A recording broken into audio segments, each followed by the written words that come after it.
Sam to his mummy over breakfast one day. "I don't want my cereal. Can I go out to play? I promise I don't want to be wasteful, so I'll give it all to Chicken Von Little." Sam's mummy sat back with a smile on her face. "No, Sam, I'm sorry you can't. It's just not your place." They looked out the window at the bright sunny day and decided instead to go to the park for a play. While walking, Sam's mummy tried to explain why feeding the birds is such a terrible shame. "For wild birds, you see, Sam, they just aren't like us. You can't feed them ham, not your cereal or crusts." The ducks in the pond heard and came over to listen.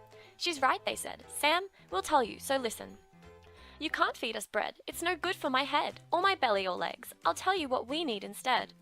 It's lettuce and slugs and seeds and such things. That's what we like best. That's what makes us sing. It's not only that, Sam, it means much more to me. For if you feed my babies, you see, they'll never learn how it's meant to be. They'll never learn how to catch a bug, or even how to eat a slug." Sam thought about this and walked on with his mother. He really hadn't meant to be such a bother.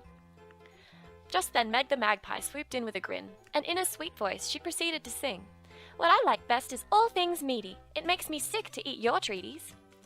Chicken Von Little, who followed, chimed in with a crow. "It's seeds I need to make me grow.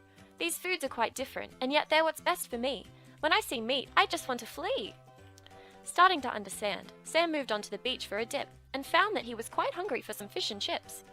Sitting down to his feast, he was surprised to find he was being watched by a very big bird.